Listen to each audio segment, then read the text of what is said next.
5 seconds, Rob. We are live right now. Great. Good afternoon, everyone. Welcome to the Washington State University Faculty Senate meeting, March 25th, 2021. We're not sure we have a quorum yet, but that's not a problem. We're going to jump right in, and I'd like to introduce our guest this afternoon, the Vice President for Finance and Administration. Now, this individual is one of the best hires, in my opinion, that Washington State University ever made.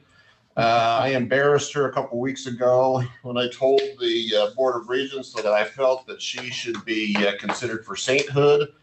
The job that she and President Kirk did to right the financial ship and get the keel back in the water before the pandemic hit was really nothing short of a miracle.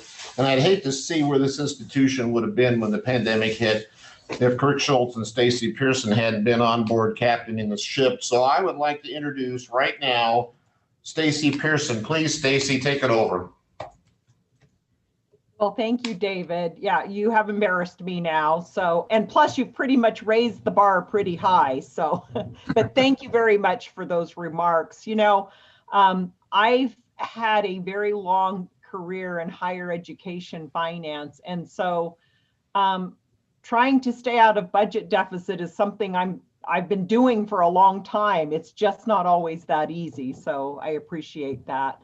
Thank you for having me today. I see a lot of folks are signing in, and it's great to see everybody, or at least see your picture. And this is the way we live right now.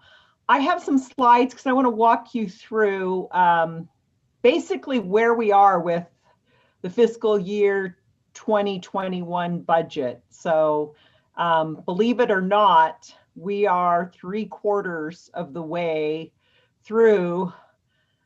COVID's been going on for longer than a year, but this is our first full COVID year, if you will, and all of the impacts of that. And so while I appreciate David's remarks, I have to say I've really never been faced with quite such an extraordinary situation as a pandemic and the fiscal impacts of a pandemic. I've been through recessions and a few other things, but not this.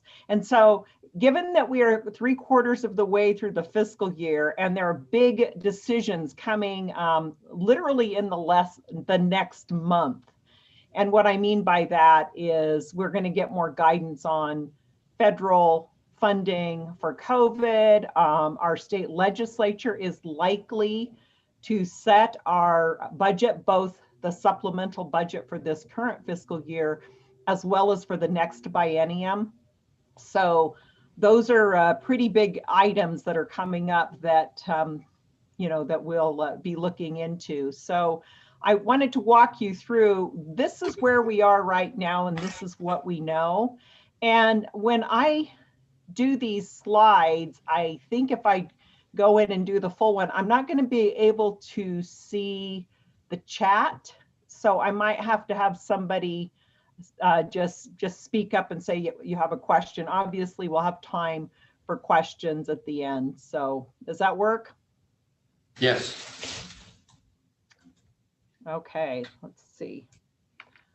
Well, just a reminder, I want to start with talking about the results of our fiscal recovery that David did allude to, that starting in fiscal year 13, there was some deficit spending here that took us to fiscal year 17. So this is the fiscal recovery, and the good news is that we really knocked it out of the ballpark. And when I say we, I mean we. The colleges did a heck of a job on this, and so this is all good news. And had we known that COVID was coming, we would have realized how good it was to be in this position versus this position as we went into that year.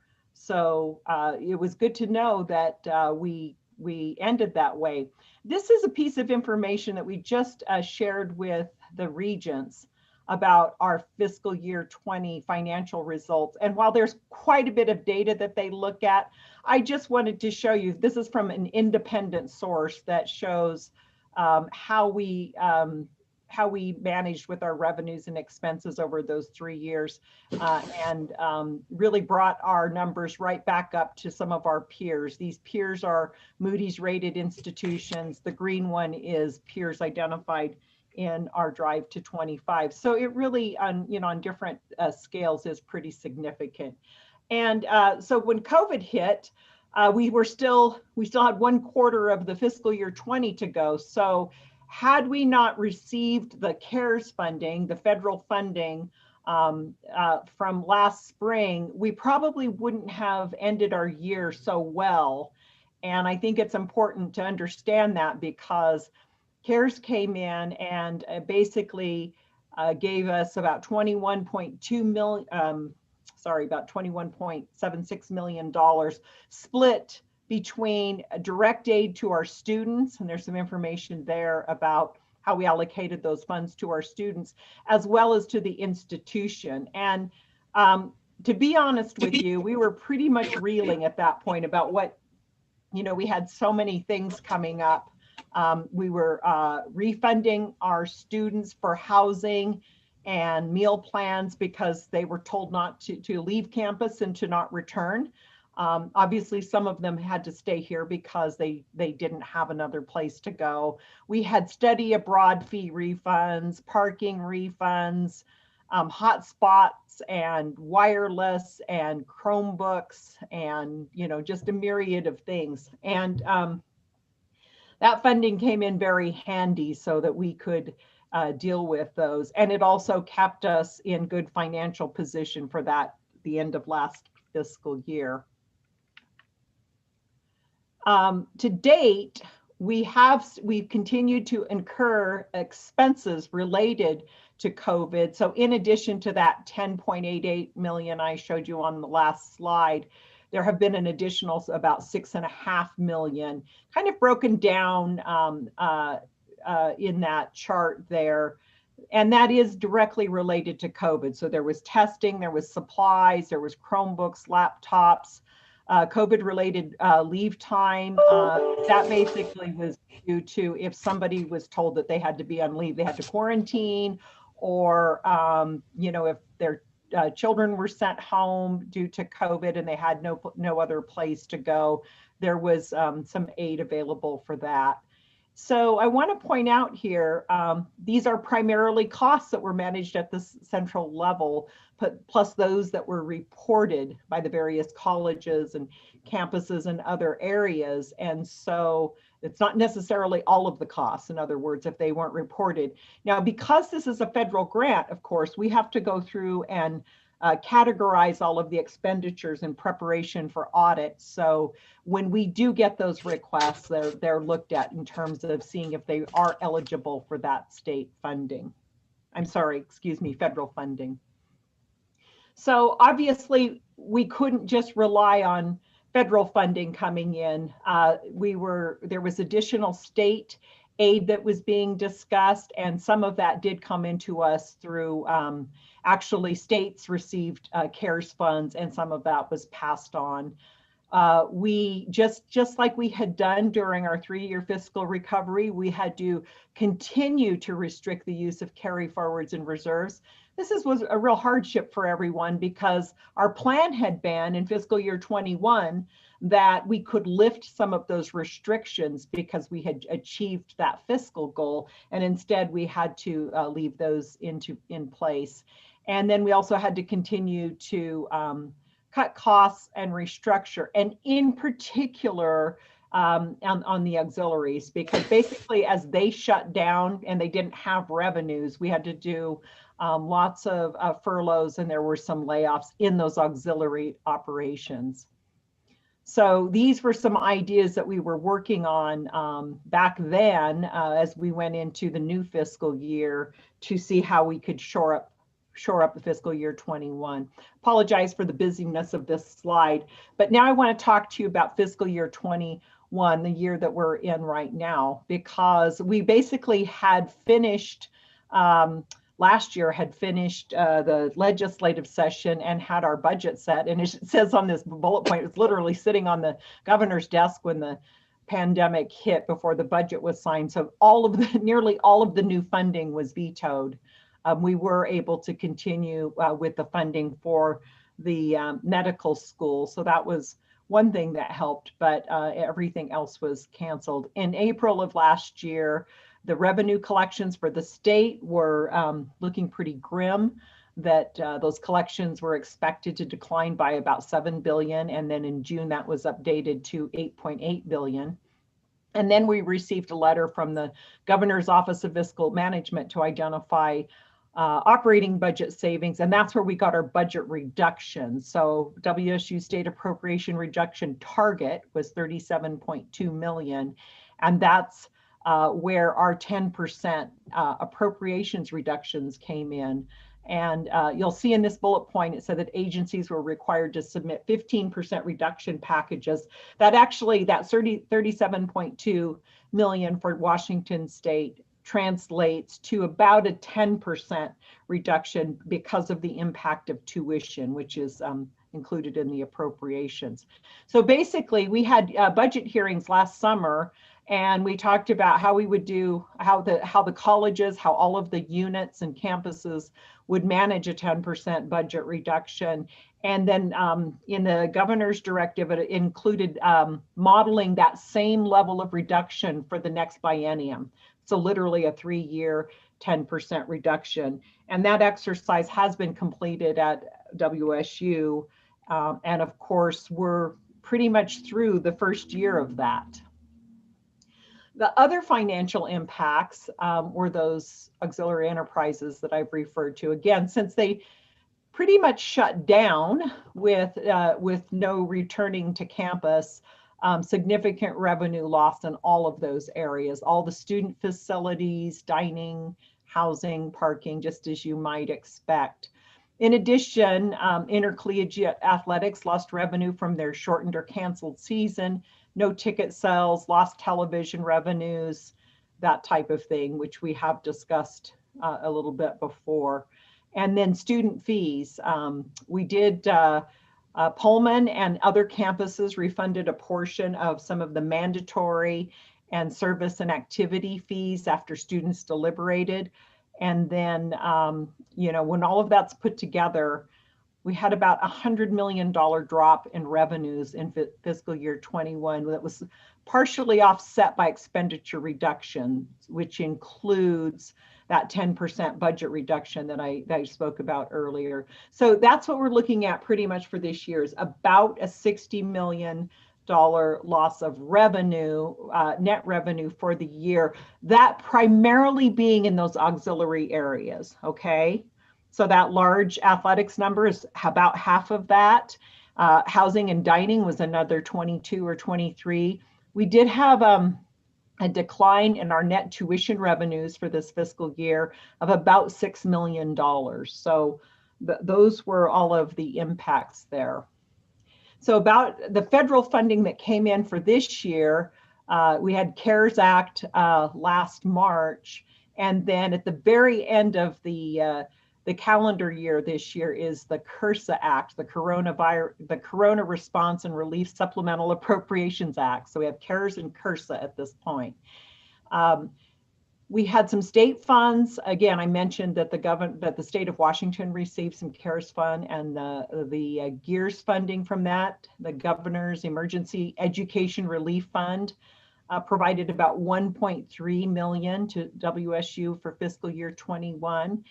And a portion of that had to be used to help maintain student support services.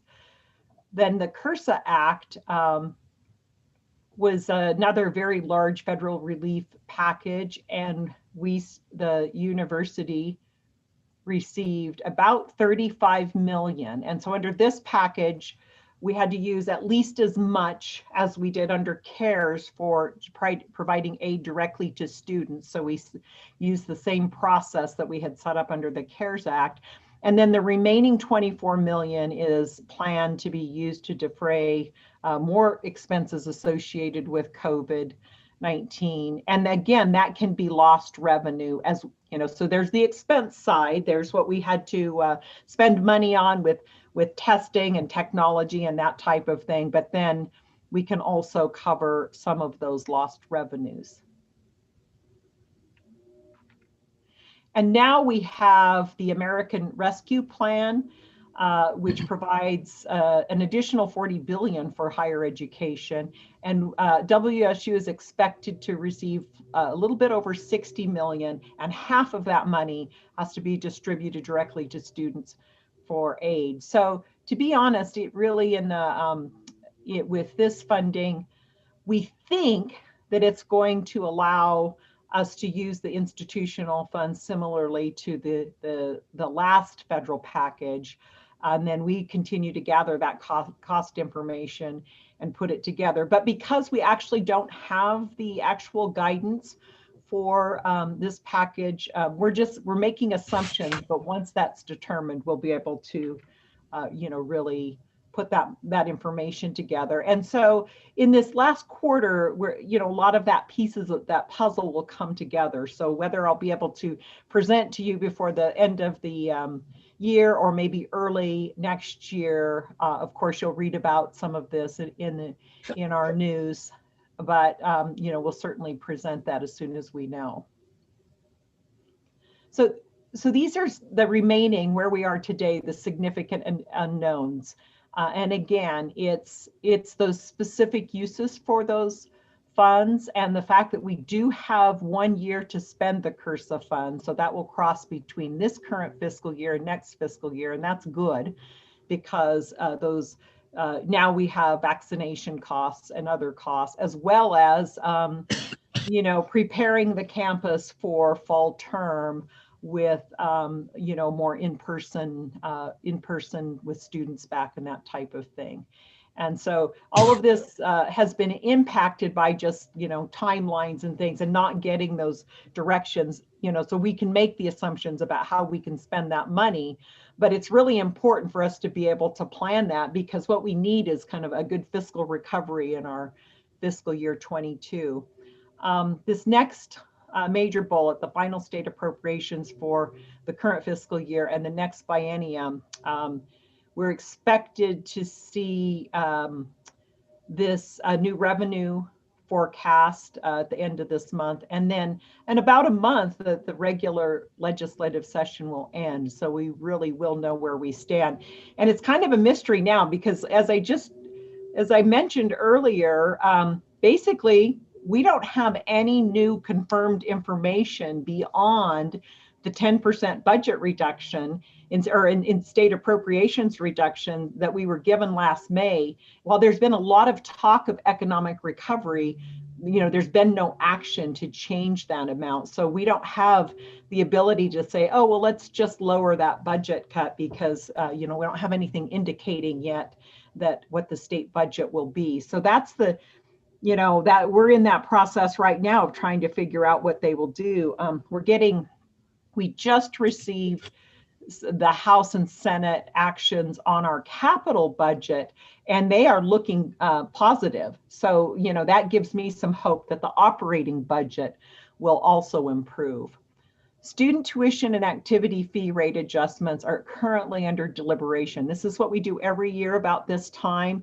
Again, the state provides the maximum allowable tuition rate increases for our resident undergraduates. That has averaged about 2.2% over the last 4 years. And while we don't have that number yet, that is the top limit. Obviously, there's lots of discussion about whether or not we should increase or propose a tuition increase, as well as those activity fee rate adjustments, which students are deliberating right now. In fact, we have meetings this week and next week on those deliberations.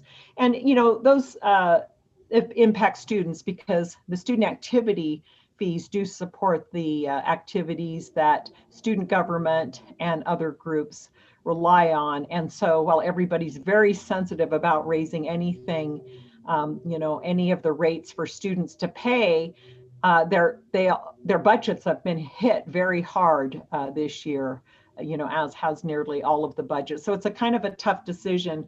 I would expect that those wouldn't be very high. We have to go take any tuition and activity fee rate increases to the regents in May. So again, that's a piece of information that will be known fairly soon. I just mentioned to you earlier that we saw a decline in tuition revenue of about $6 million for the current fiscal year. So, while a tuition increase could offset some of that in a future fiscal year, we have to be very mindful of that impact on students. The good news for students is all of the federal aid that I just talked about, those 3 tranches, if you will, brought quite a bit of aid. I should say, though, most of that aid was for current students, as in not so much for new students. And so as we look to the changes in the Washington State College grant, that could be an additional source of help for new students as well as continuing students. So really, it's putting all of this information together to help make sure that our students can stay at the university, as well as encourage freshmen to come, because our largest decline in student enrollment this past year has been in freshman enrollments. As far as this latest funding that I just mentioned, about 60 million that would come to WSU, we really have no guidance at this time, but we think it will be available for 21 and 22. And again, our expectation is that we can continue to use it to support lost revenues and these COVID related expenses. So as I just mentioned, if you add up the 2 newer federal aid packages, that is about 54 million in funds that can be used at the institution. Other things we're considering, so the net losses in housing, dining, student auxiliaries, and parking can be partially covered with the reserves that those entities have saved up over several years. Obviously, those reserves are to be used to invest in upgrades, repairs, new roofs, and those types of things, because those are entities that are self-supporting. We did refund some of our debt last fall. It was athletics and housing debt, and we've set $11 million of that aside to use to help cover some of these losses. And then you're aware we've been talking about the athletics deficit. So currently we're analyzing options for issuing new debt at low rates to help with the athletics budget in particular. And what that would do, the intent in this is to cover the COVID related losses. And then of course, athletics has to repay that. So they might have a debt that might add to their current debt payment of a couple $1 million per year, which they would have to then put into their budget. Things that could help that in the future are that the Pac-12 media rights are up for renewal in 2024. And so as they look at, how they can perhaps increase their revenues in the future, taking care of this current year deficit in athletics is necessary before we can determine how they would repay that longer term outstanding deficit. So that proposal that we gave to the regents in the fall kind of divided it up into 2 pieces. One is how much deficit will there be due to COVID in the current fiscal year, but also what about next fiscal year? Things are looking very promising on the COVID front, but if there were to be an outbreak and you couldn't sell tickets, you couldn't go to the stadium, then we'd have to try to figure out what we would be doing, for that next year. So probably approaching this with debt, which would be issued that athletics would have to pay, which would mean they would have to budget that additional expense in fiscal year 22 and going forward. But by doing that, that would keep that accumulated deficit number growing. That deficit was 87 million at the end of fiscal year 20. And I know you've heard a number higher than that, but that's because if you add on the 31 million, it would increase that. So the point being, if we did this financing, then that outstanding deficit wouldn't grow. So those are just the reviews we're doing right now on the athletics budget, and trying to, just figure out how to do that. You notice I'm not talking here at this point about any type of university subsidy or how we solve that 87 million. That will be the next plan after we figure out these current year deficits. And then planning for fiscal year 22. So as I indicated, we're running on a 10% reduction in all of the budgets across the university taken for this current year. And those continue to be planned for fiscal year 22, because as I mentioned before, we really have no other direction from the state besides that. However, we're just hearing good news. And so if you look at this bullet here, we're very hopeful that biennial appropriation, that we won't be receiving a 10% reduction, that it'll be something less. It'd be great if it was nothing, was not a reduction, but that might be a bit too optimistic. And so any revisions to those initial budgets would occur likely in the first quarter of FY22. So starting in July, once we know, well, actually probably starting sooner once we know what the actual budget is. And so we'll also continue to hold carry forward amounts and not spend those until we have a better sense of what that new biennial budget will be. So that's all of that is just to say that we're going to reassess FY22 once we get that appropriations. Again, a little bit nervous on net tuition revenues because early indications are that our enrollments may not recover to fall 2019 levels in our current fall. So, we don't know how much they'll be down, but at this point in time, we're tracking a little bit below those numbers. And then I think you've had some discussions about working on a new budget model with, I'm co-chairing that council with the provost and looking at how we might develop and leverage a new model that would be rolled out over future years as we kind of consider how our system will be structured and all of that. So you wouldn't need to, there really isn't a new budget model for fiscal year 22. We're doing the work to look at future fiscal years.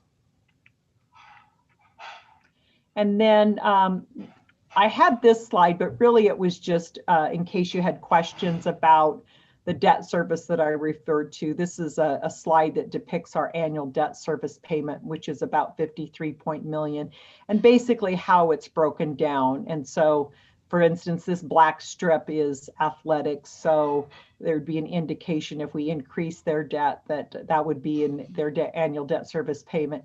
These are the black, the tan, and the blue are debt service for which other funds are used to pay that debt service, as in housing and dining revenues. Students pay for their pay a fee for the student rec centers and the Chinook, and those go into paying those.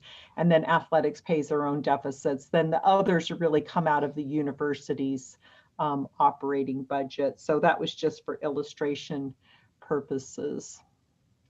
So that is really the information I wanted to share with you. And unfortunately, it's telling you about a lot of uncertainty, but we think that the news is going to be better on the state appropriations front. And the news is certainly good on the federal aid side. So I see a hand raised. Yeah, Stacy, this is Vaughn Walden, and thank you very much. And also, I appreciate you corresponding with us via email as well. It's been very helpful. But I want to make sure I have this straight. Obviously, I led the committee on looking at the athletic opposing this transfer of funds from auxiliaries to the athletic department, and I'm very concerned that the debt of the athletic department is being looked at staying at 87 million. Now, if I look at that, they have an extra debt of 32 million this year. So that debt is more like 120. So the real question is how do we think about this? If we're getting $54 million of federal funding, does that mean that the university plans on taking 32 million of that $54 million and basically paying off this year's athletic department's debt at the expense of all the other things around the university that $32 million could be used for? So I think I want to make it very clear to the faculty senate that that's the way I'm seeing this, that the administration is looking at using a lot of this funding to pay down this year's $32 million athletic department deficit and trying to keep them at 87 million, but that money won't be able to be used for hiring back faculty or anything else. Is that am I looking at that right? No. So okay. yeah, no, we would not use that aid to do that. What I was talking about is an external borrowing. We would go out to the bond market. We would borrow the 31 million. Athletics would make the repayment, meaning let's just say the annual payment is 2 million. They'll have to add that as an expense to their own budget. The reason I'm saying borrow that money externally is then that 87 million won't grow. I see. Okay, the internal debt won't. Okay, so it's not okay. I misunderstood that it's not being used. That we're not using the aid that we're getting to pay off this year's athletic debt. Okay, thank you very much. Right. Glad to hear that. Sure. Luke? Hi. Hi there. Hi. Thank you, Stacy, for coming today, and also thank you for replying to Vaughn's email a couple of weeks ago on such short notice and so comprehensively. I have a question that corresponds with some of the information that you provided in that email, and I really wanted to summarize for our constituents a couple of points and then ask you a question about it. And perhaps a follow-up. So the first item has to do with this notion of total debt, which was really confusing for us, and I think has been confusing for some of the faculty that are asking us questions that we can't answer, which is why we reached out to you in the first place. And you mentioned the 87 million, and then now this 31 million, right, for this current year, and that's how we were getting to that value of 120. And I would say that even if we do take out loans to pay for that 31, WSU is still on the hook for those loans, right? So it may not really increase our internal debt from 87 to 120, but we're still on the hook for that plus interest, correct? So that would be correct, but our expectation would be that athletics would repay it. Okay, and if they could not, then we would be internalizing that as well, right? That's correct. Okay. That is correct. Okay, so then we got to that 120 as the internal debt, but we were not aware that did not include the external debt as well for funding the construction to Martin Stadium and the football complex, probably among other buildings as well, but those two come to mind. And you informed us that totals 151 million at this current time. Right. It's a little bit less than that, but if you add up the interest that they would pay over the 20 years, that's what the total would be.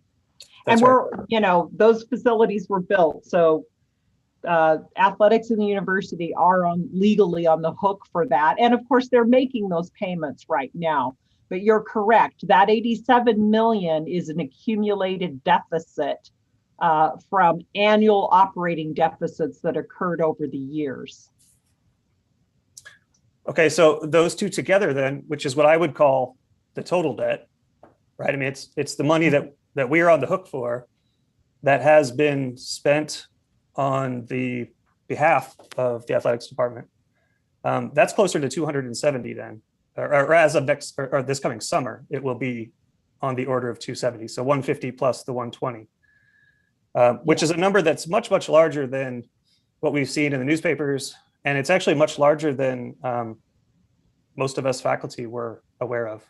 And so I just wanted to make that clear, that that was an interesting thing that we learned that many people didn't know before.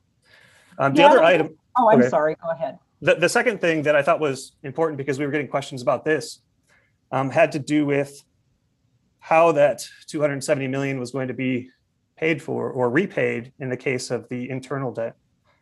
And there is this vague notion among faculty that the athletics department is required to pay back this money, and people even think that it's going to happen soon.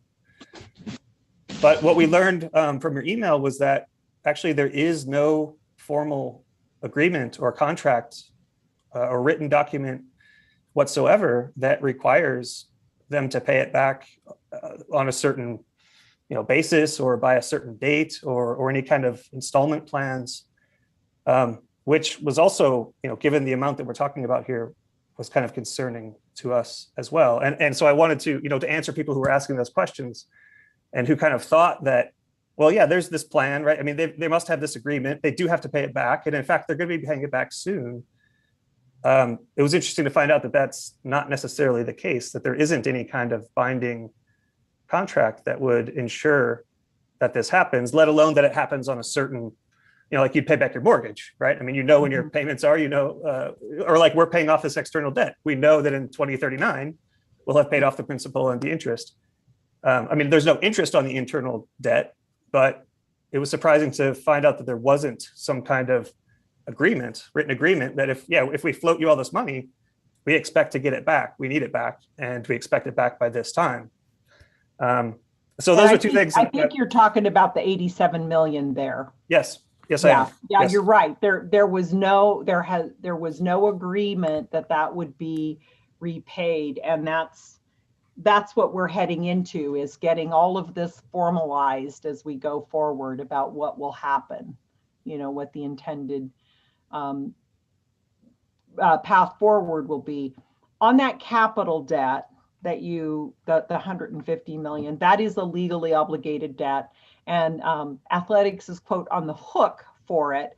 But in the sense of bonds, it's if they were not able to make the payments that they've been making every year, the 10 million a year that's in their current budget, then the university would have to pick that up. You're right, but that's a legal external debt, and it's secured by the facilities. Now, it's not a situation like your house, because how we would sell Martin Stadium to somebody else to pay off that debt, it's probably not reasonable, right? Mm-hmm. But yeah, so those were agreed to. And I think that at the time those facilities were built, the understanding was that Pac-12 media revenues would be very robust enough to cover those, that debt service payment. That did not turn out to be the case. And so, once those bonds are paid off, then that debt goes away for good. What we're trying to do, kind of recognizing that there was no commitment made on that 87 million, is to keep it from growing. That's why I mentioned we've been working with how do we get this COVID related debt covered, and so that it doesn't grow that 87 million. And the best way to do that is to do a borrowing that, again, puts it to the athletics budget so that they have to repay it. And that's the current plan. It's, it's not an ideal situation. What I would rather happen is that there would be, some other source of funds available. But, we're just trying to make sure that piece of it doesn't grow.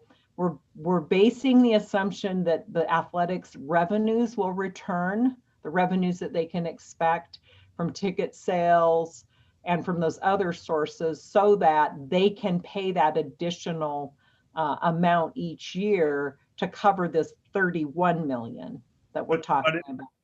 If I may interject, it's very important for the faculty senate and for the faculty to understand that really what's going on is that the $8.5 million a year that we owe on that the athletic department owes on the external debt is roughly equivalent to their or has been roughly equivalent to their deficit every year. So really Yes. what's going on is that you could look at it this way. This is a fair way to look at it, that every year the athletics department is not able to make that payment to the bank. And so they're getting an interest-free loan from the university to pay that debt, that external debt every year. That's where the 87 million came from. It's a fair way to look at that they've gotten an interest-free loan on the backs of the university and all the other pieces of it. Right. Because it And really, I agree. yeah. I agree. It's not, that's not a desirable situation by any means. And it's very clear. And the other thing is I don't understand why the 80s, well, I guess I do. I understand why you're setting aside this 87 million and now it's actually 32 million, not 31 million. Yeah. The $32 million of their deficit this year is being looked at differently because you're going to try to finance that and make them pay it. But the bottom line is they have not been able to pay that debt. It's coming out of housing and dining every year. And that's just, if you look at the accounting, they're underwater about the same amount as that external debt payment every year. Yeah, they were especially around 2014 and 15. They've reduced, prior to COVID, they did start reducing that annual deficit. So they were making progress on it. But you're right. It's, entering into those agreements to finance those facilities without having the revenue available at the time is the problem. And because that's what causes accumulated deficit, right? You just add to it every year. And so what we're trying to do is staunch the flow of adding to that deficit. Yeah, thank you. Okay, Stacey, I'd still like to ask my question though, if I may. Sure. Okay. So it seems, given the kind of structural limitations that the athletics department faces here in an isolated small college town, it seems to me that it's going to be very difficult for them to pay off this 270 million on their own very quickly, right? Now, I'm no financial expert, right? I leave that to you. So my question here is when you are doing these long-term budget projections, say 10 years in the future, 15 years in the future, when in your projections, how are you incorporating their money back into our budget? So at what year in your projections do you have them paying back in full that 270 million? Is it in 10 years? Is it in 20 years? Or alternatively, do your projections not include any of that, even 87 million, let's say, or the 32 that will be added to that, even if we finance it? We can even just think about that 120 right now. Or do you just take it as a loss? And if you take it as a loss, then we can't refer to this as internal debt anymore. We can't refer to it as, we can't give the idea that they're going to pay this back if it's not even in your projections going forward. So the 150, the capital debt, let's refer to that as capital debt. That is in the projections because they are paying it back. And so the goal was, when they're not operating in deficit, they're paying back that 10 million, 8.5 to 10 million a year in capital debt, and they would be okay. But now we have to, if we were to do this 30, are we calling it 32 million? On top of that, they'll have to repay that. I guess what I would do is separate those, because one is operating debt and one is capital debt. And I understand if you add it all together, it's debt and it's something that they have to repay.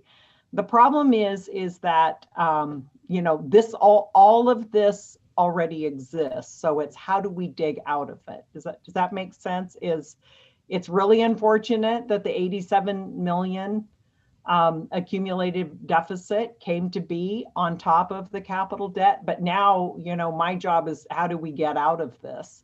And, what do we do to get athletics on even footing? the onus is going to be on athletics, though, because they absolutely have to operate on a break-even budget, hopefully better than a break-even budget going forward. But I think all of us would settle for break-even so that they didn't build, add to that deficit. But it's going to require them going forward is not only do they have the capital debt that they were already paying, they're now going to have to take on this additional deficit. And keep in mind, this happens because of COVID. It's not necessarily their fault that they can't have fans in the stadium and things to help offset that deficit. But that's just the situation, that we're in. And there's nobody that's going to come in and remedy that for us. So we have to push athletics to do two things or multiple things: cut their operating expenses to live within this. More importantly, raise their revenues. So one thing that Pat Chun has been more successful than I think his predecessors is increasing his fundraising. So that has helped a little bit. I mentioned to you earlier that in 2024, the Pac-12 media rights are up for bid again. And the anticipation, although I don't know what that looks like these days, given where we are with COVID and all of that, but that those revenues would grow. So if athletics can grow their revenues, then they can pay this off. But it will require that to happen and reducing their expenses to happen. So it's not going to happen overnight. I can be pretty sure of that, but it's got to go in that other direction. So that's the plan that we're laying out for them. If we just let it go and say, all right, well, they have a $31 million deficit and that's going to be added to that cumulative deficit, then we're going to still keep kind of hitting those other housing and dining revenues. What we're trying to do is pull it off of them, give athletics another loan and say, now you've got to, adjust your budget even further so that you can repay it. So what it is these are iterative steps to try to get that larger deficit done. When I think about the capital facilities, I mean, there's just no going back on that. Those were built, those are, legal obligations. The operating deficit, though, is an area that we can influence, or we can say you have to live with this in this budget. And that's where the discipline comes in, where the regents, have put pressure on the president, to put pressure on the athletics director to get that in order. But they're also not willing. I mean, they understand you can't do it. We're not going to be able to do it overnight. Okay. Hey, Stacy, can I interrupt here for a second, please? Yes. Yeah, it's moving on to 4:15. We have really a very, very large agenda here. We have several people with their hands raised. There are a lot of questions that are appearing in the chat. I'm just afraid that we just don't have the time to take on any more questions or through the chat or over the Zoom. Is there a way that we can answer people's questions? Can they email you questions? Is that reasonable, or is that asking too much? No, it's reasonable. I think you can save the chat questions. I can't remember how to do it, but I think you can save those, or you can, just like you did a while ago, you sent some. And, just to remind you, this has been a process, so you understand that we're kind of going in a different direction than we were last November when we were trying to figure out how much is this going to be impacted, what are our options, those types of things. So, we're continuing to try to figure out what is the best way to deal with this pretty ugly problem. Sure. May I recommend then that any of the senators who have any questions relay their questions to me personally, and I'll make sure that I forward those on to Stacy Pearson, and we'll try to get those answered in one way or another. Leslie, you still have your hand up. Do you have a question that we need to address today? So I'm hoping it's a quick clarification. So the description of the new debt that's being taken on is that it has to be paid. But what Vaughn described was basically the fact that they're using the university internal funds to pay the debt they have to pay. So is that, if that is in fact what's happening, how does this actually keep the internal debt at 87 million, given that they've not been able to live within a budget? even though they're supposed to have balanced it over the past couple of years? Or am I misunderstanding how the operating debt works? No, the 87 million is already there. The other loan is to try to keep that 87 million from growing and not having and having athletics pay that new debt so that it doesn't grow the deficit, that accumulated deficit. That will also have to be paid, but it'll have to be on top of whatever we do for the COVID year deficit. Right, but what was being described was that the deficit that they've had has basically been an interest-free loan from the university that is kind of equivalent to the external building loan that was made. And so we're now... it was never a loan from the university. It was just a deficit that was sitting there not being paid. Right. So we're now creating a similar situation where there's an external loan that must be paid, and yet the operating revenues that are coming in haven't actually yet even hit neutral. So are we not just actually adding on potentially internal deficit to pay a new external required payment? Yeah, we're trying not to. We're trying to have them do it from their own budget.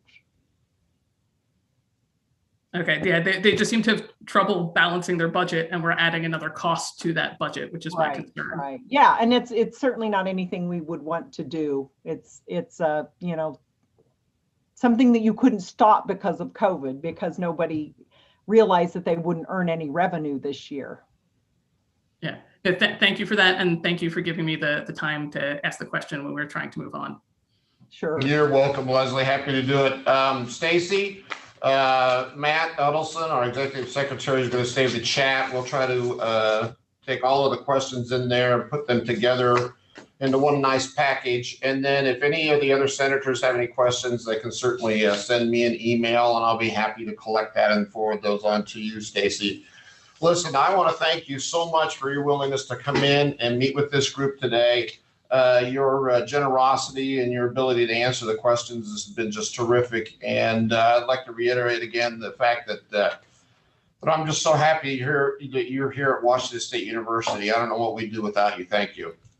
Okay, thank you. All right, you take care now. Bye. Have a good meeting. All right, bye-bye.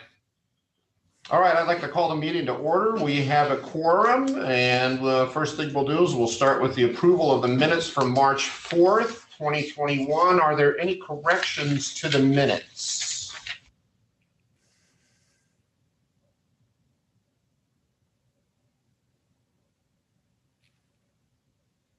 All right, if there are no corrections, the minutes stand approved. Moving on to the announcements, we'll start with the information items, and I'm happy to tell you that we have a new chair-elect, and I'd like our Executive Secretary, Matt Huddleston, to give you a little more information regarding that. So Christine Horn from the Sociology Department has been affirmed unanimously by the senators who participated in the email election. We thank you very much. And so she will take office on August 16th, if I recall correctly. Yeah, we're happy to have her aboard too.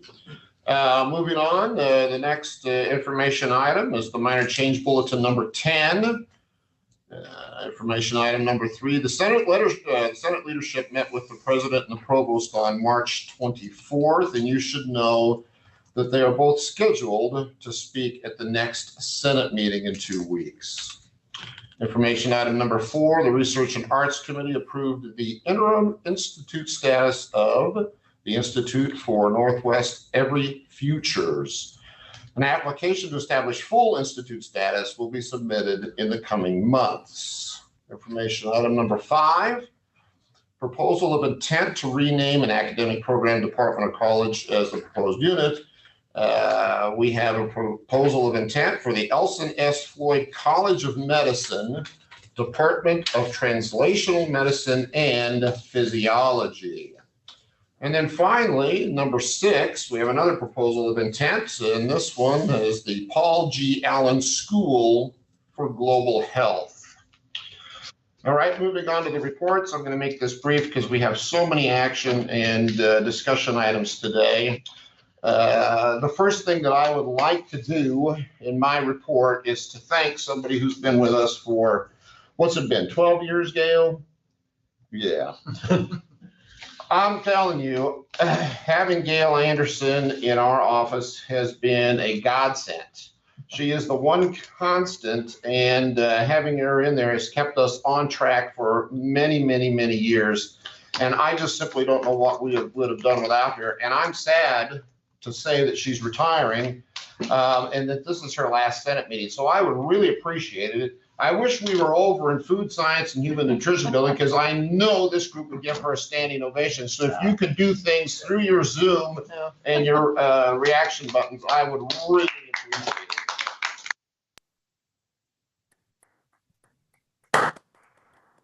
Thank you. Yeah, I think somebody actually turned their mute off and so you could hear them clapping. You guys are too kind. Thank you. Well, Gail, it's been great having you on board. Thank you. Well, and I want to say that Anna Schilter, who is taking my place, is awesome. And I feel very confident in leaving the faculty senate in her very capable hands. So this is Anna Schilter, and she will do a great job. I look forward to working with you in the future. Yeah, we're very happy that we've hired Anna. I think she's going to come in. She's got big shoes to fill. I came in this afternoon and Gail was talking to her about the baked goods that she's going to have to start bringing in. I don't know if that's actually serious or not, but I can tell you that Gail Anderson has been bringing baked goods in for us. Today she brought in my favorite, peanut butter cookies, and I had 8 of those darn things before the meeting this afternoon. So thanks, Gail, and thanks, Adam. I got big shoes to fill. All right, let's see. Any other things that I should report here? Okay. The one thing that I really, really have to report to you has to do with a survey that's going to come out from AOI. You're going to receive a survey, and they're seeking to know your training needs for this fall semester. Greg, I think you linked this on the web page, so Senate site, so people can get to that. Folks, this is very, very important. AOI is wanting to know what you need. Please contact them and let them know. We have terrific support staff with AOI, and they're more than happy to help us in any way that we need. All right, moving on. Are there any additions or changes to the agenda today?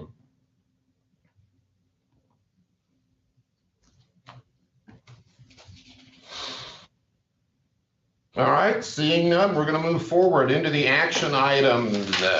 Action item number 1, a recommendation from the Academic Affairs Committee to approve undergraduate major change bulletin number 7. Any discussion?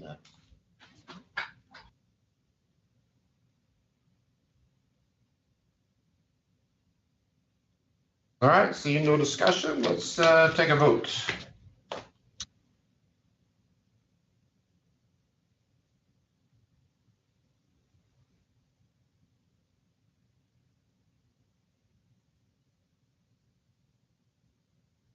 We have 57 approve and 0 reject.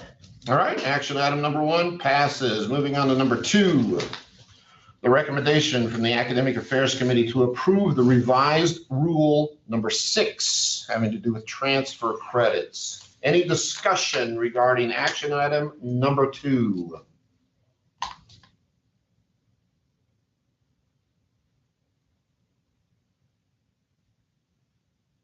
All right, seeing none, let's vote.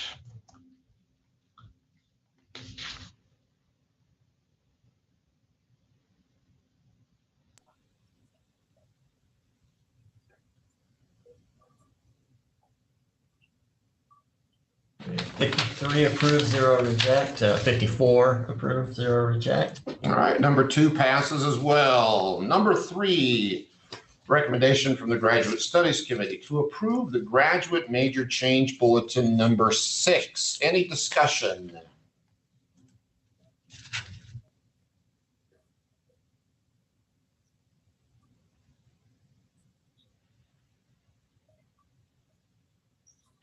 All right, seeing none, let's vote.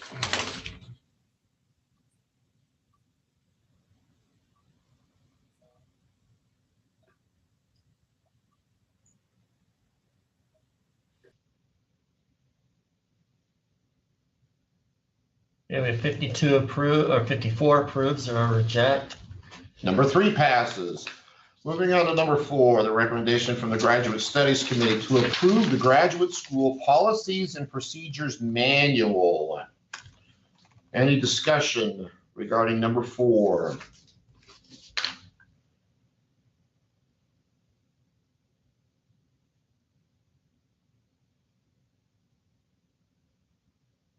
All right, seeing none, please vote.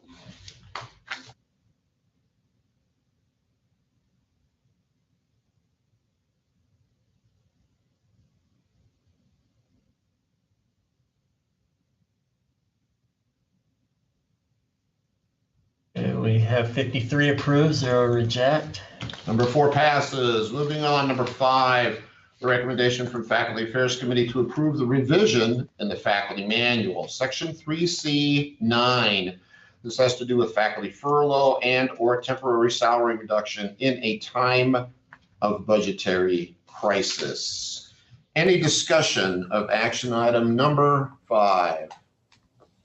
Hi, this is Susan Hort. I have one potential item for discussion, just briefly. Probably should have brought it up the last time. I was looking through the language, and I'm wondering if it would behoove us to put in something in this requiring a study of the effects of furloughs. We have all this great language on making sure they're applied fairly, but actually requiring a study to be done to ensure that this process is fair and doesn't have outcomes we didn't suspect, I think could be good language to add to make sure that we look into this further when they happen.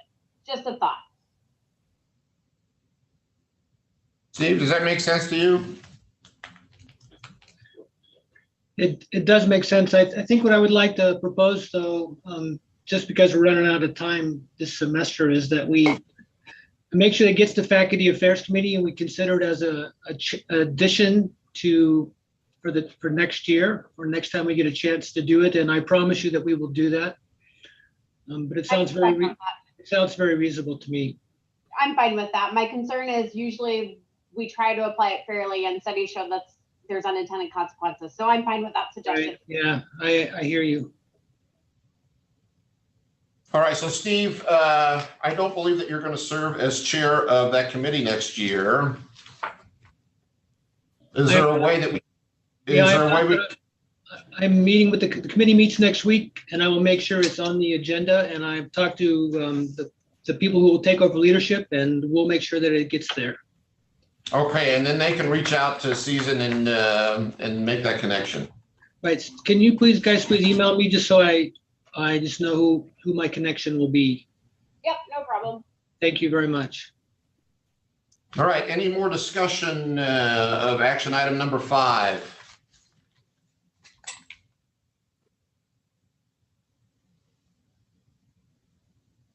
All right, seeing none, please vote.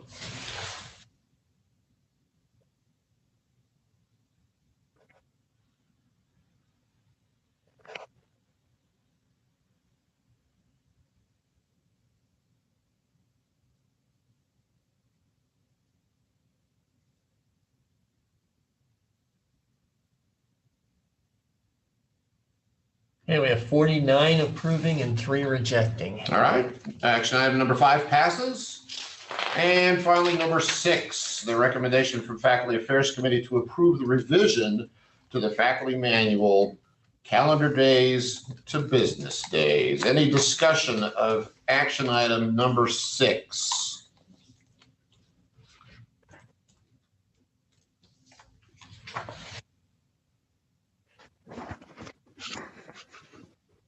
All right, please vote.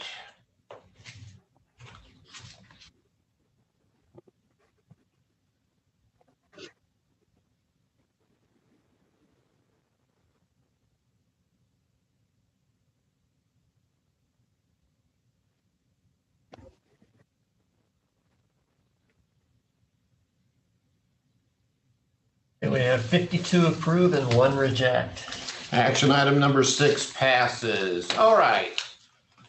Wonderful. Let's move on to our discussion items now. We have, I think 15 of them. So we'll start, of course, with number 1. This is the recommendation from Faculty Affairs Committee to approve the revision to the faculty manual, moving teaching portfolio instructions out of the faculty manual and into the provost's guidelines for promotion and tenure. Any discussion in regard to number 1?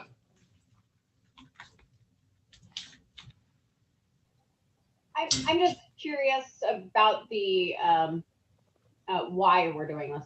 Just do we have? Sure. Steve, can you speak to that?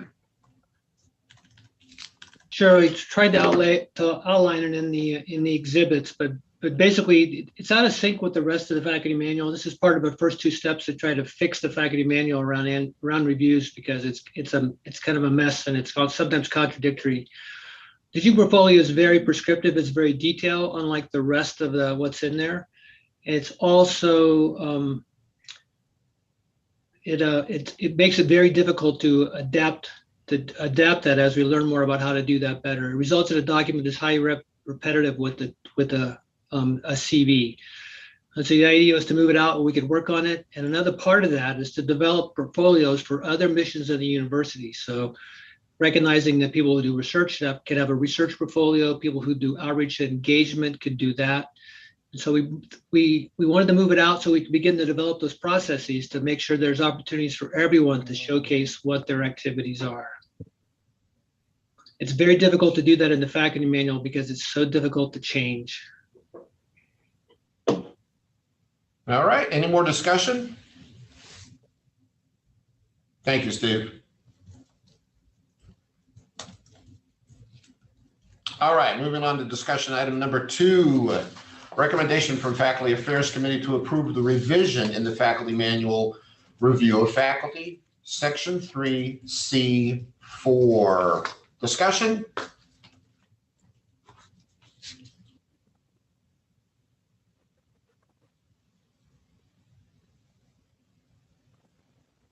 All right, number 3. Recommendation from the Graduate Studies Committee to approve the Graduate Major Change Bulletin number 7. Discussion?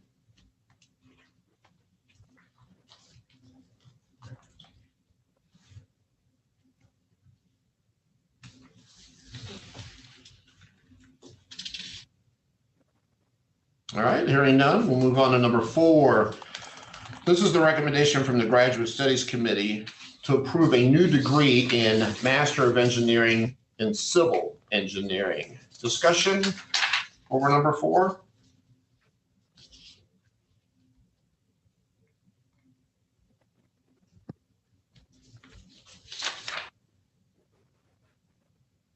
All right, seeing none, we'll move on to number 5. A recommendation from the Graduate Studies Committee to approve a new degree in MS in Business Administration. Discussion?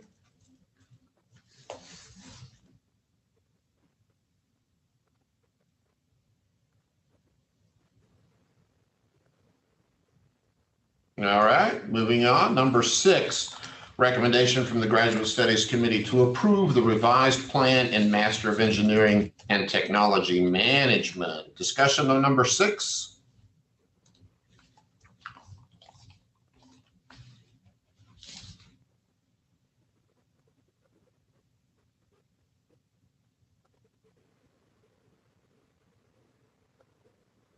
All right, number 7, recommendation from the Graduate Studies Committee to approve the revised plan in MS in Mechanical Engineering, Vancouver. Discussion, number 7.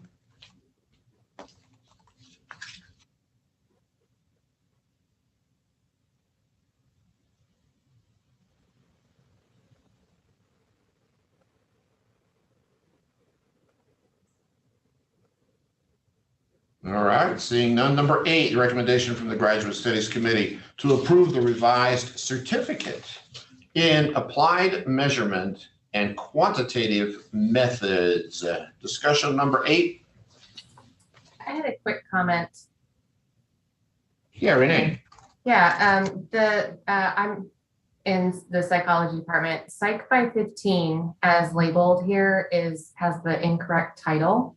And I wasn't sure if that was just an oversight or if that could be potentially problematic in terms of maybe there's some overlap in courses that wasn't intended.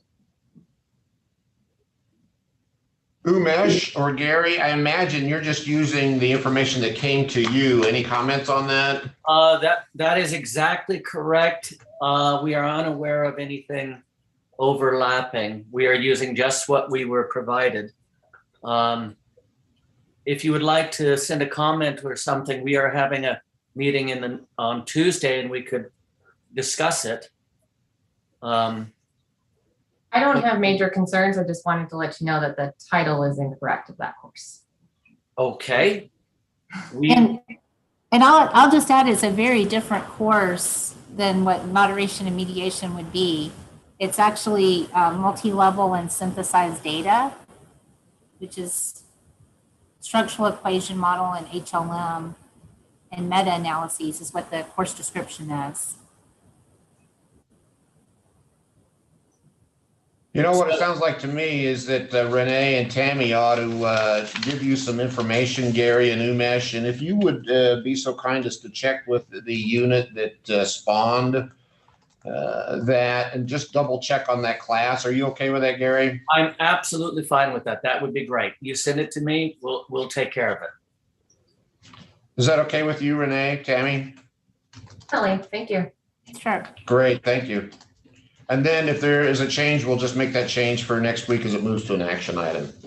Any other discussion over number 8? Thank you, Renee, appreciate it.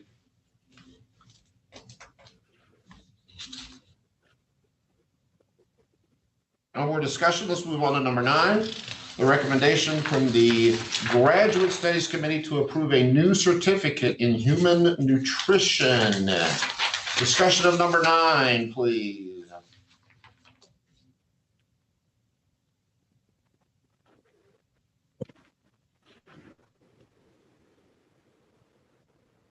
All right, seeing none, we'll move to number 10. The recommendation from the Academic Affairs Committee to approve the undergraduate major change bulletin number 8. Discussion of number 10.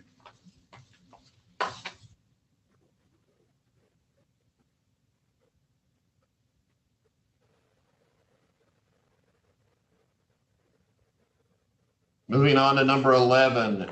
The recommendation from the Academic Affairs Committee to approve the revised Rule 111 undergraduate major, minor, and college requirements for graduation. Discussion of number 11.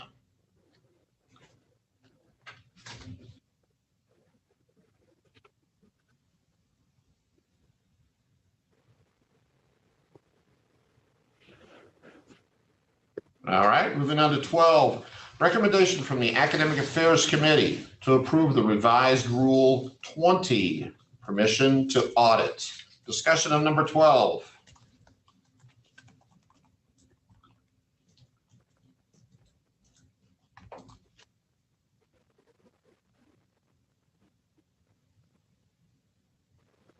Seeing none, we'll move on to 13. Recommendation from the Research and Arts Committee to approve the Center for Professional Sales. Discussion of number 13.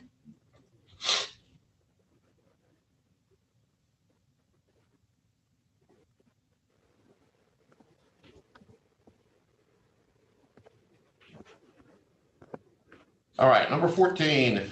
Recommendation from the Professional Health Science Committee to approve the major change bulletin number 3. Any discussion?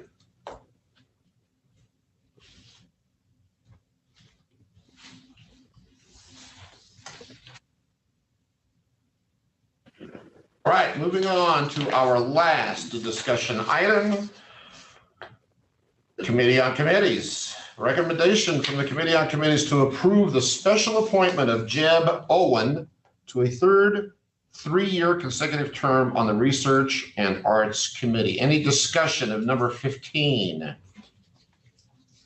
I prefer clarification. Is that a full 3-year term that's asked for, or is it It's a full 3-year term. Okay.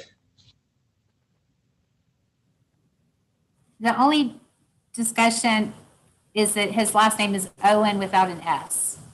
Right. We're trying to make sure we corrected any errors. I think I pronounced it correctly.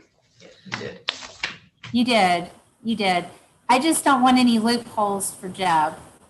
to get out of it. Thank you very much, because we did have some errors in there. Any other discussion for number 15? All right, well, speaking of 15, we have 15 minutes left. Let's move on to constituents' concerns. Do we have any constituents' concerns? What? No constituents' concerns? Becky Good is shaking her head like she can't believe it. Glenn. Yeah, I just couldn't let it go without raising.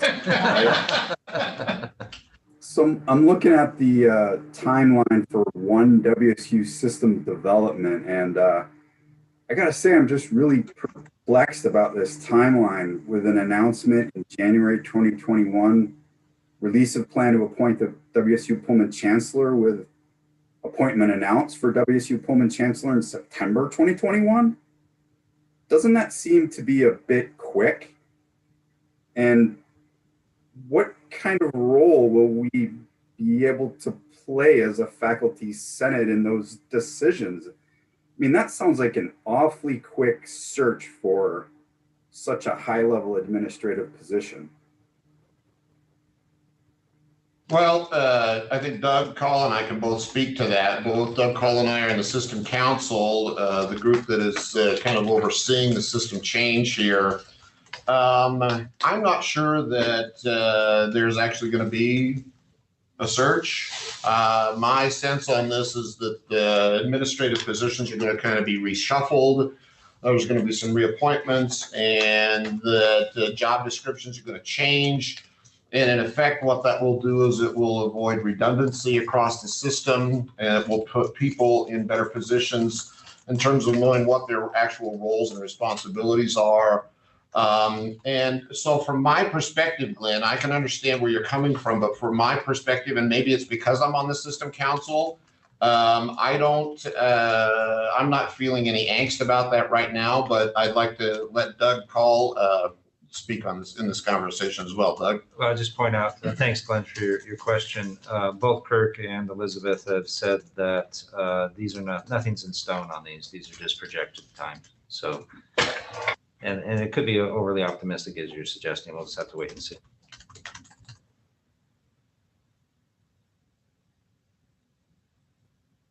Okay, thanks, Glenn. Any other constituents' concerns today?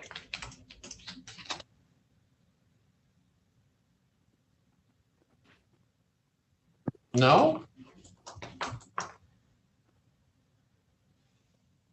I'm going to keep it open. I'm hoping somebody's going to come up with something.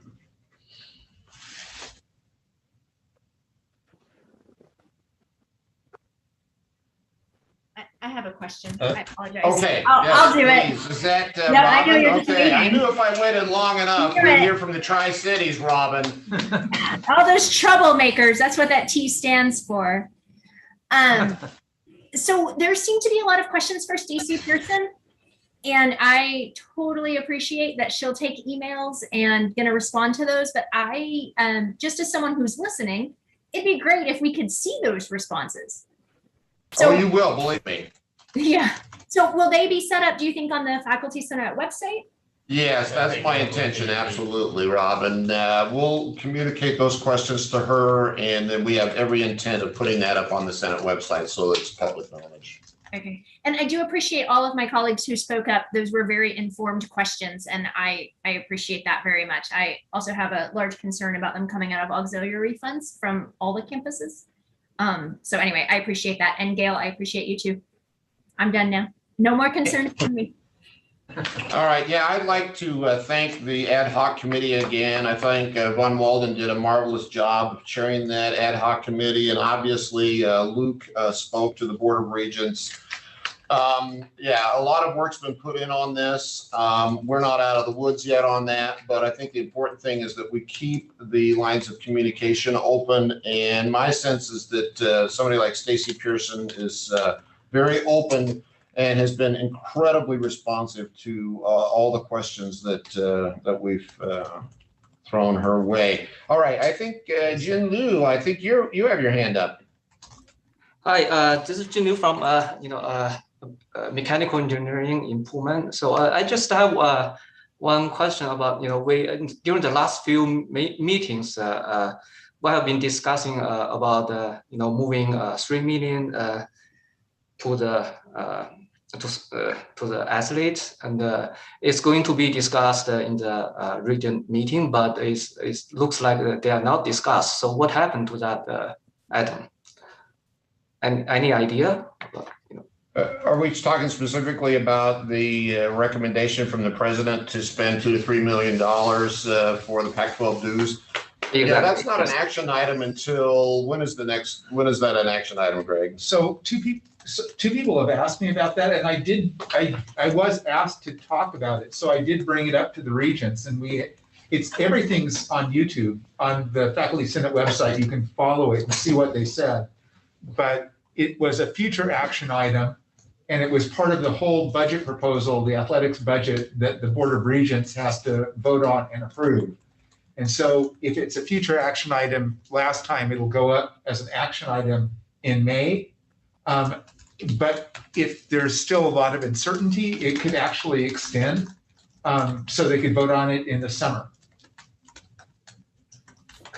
So in other words, this isn't a done deal yet, and we're not really sure when the Board of Regents is going to actually vote on this, one way or the other. I think with all the stuff that we saw today, it's hard to predict. Yeah. Okay, thank you. You're welcome. Tammy. Yes, I was reminded, I had to get help from Renee to help me remember what it was. But there was some concern among the Department of Psychology, and it may be representative of other departments that are larger, that teach a lot of larger classes across the university, really, about the plans for fall teaching in light of COVID, the fact that there's not currently a plan to have everyone vaccinated. I know we all know that could change, but at the moment, there's no mandate to have people vaccinated to be on campus. And psychology, and I know it's true of other departments, teach a lot of really large classes, and there's just a lot of confusion about whether their class will be completely Zoomed or try to be in a classroom, and if in a classroom, what that would look like for the really large classes. And even for some of the moderate sized classes, there's only so many rooms available to do social distancing. We use a lot of the GUC classrooms, I think I did that acronym right, and don't have a lot of control over our own classrooms in psychology in Pullman. It's a little different at Tri-Cities in Vancouver, I believe. But that was just a real big discussion that Renee and I talked about bringing to the floor, just to let people know there's angst about it. I know there's no solution, it's just a lot of angst, and I think people just don't want to find out in August how it's going to work. Yeah, I think that's important, Tammy. I know that we discussed this with the president and the provost this week, but I'm not going to say any more because we have an expert sitting in the room, so I'm going to pass this over to Doug Call. So thanks, Tammy. And a lot of things are still in motion right now. For starters, CDC has now come out with guidelines of a 3-foot difference in K-12. We're checking, Colleen Kerr is working with Washington State Department of Health, figure out what the Washington State guidelines are going to be and whether that will also apply to university situations. And that would technically double our capacity on rooms if, it's not going to work out quite that way, but it will increase the capacity considerably. So more options will be quickly coming up. Washington State has yesterday or this morning announced that we will be open to all vaccine for everyone over the age of 16 as of May 1st. So get in line, folks. And, Rutgers University is the first major university as of today to announce that they are requiring vaccination with exceptions of policy, of course. And yeah, that's still a possibility that those discussions will come up at WSU. Like I say, it's still a moving target. Things are looking really good in the way things are headed at the moment, though. Yeah, we're definitely seem to be going in the right direction on all of that. So I just wanted to bring it to the floor because it was a major discussion among our last faculty meeting, which Renee helped. I said, Renee, what was it? She helped me remember what it was, but I brought it to the floor because it's really more of a Pullman issue. Pamela, please. Yeah, I'm just following up on Tammy's question to Doug. So with the Rutgers new, I didn't hear about that yet, but my understanding was that, I don't know if, I guess federally, that because vaccines have been only emergency approved, that required vaccinations weren't allowed, but is that changed, or are they going to be fully approved and that's why that can happen now? I don't know when the FDA is going to fully approve them. They typically are pretty slow in those things. And that is a question. I was first surprised that Rutgers would make that announcement with the fact that this still is an emergency approval on all 3 vaccines that are currently being distributed. I don't know how that works with an institution like Rutgers, though, and I'm going to try and find out because that question has come up, and how that would work with WSU as well if we were to go in that. I'm not suggesting WSU is talking about it yet. It's just a possibility now. The possibility is being raised. Thank you. All right. Any other constituents' concerns this afternoon?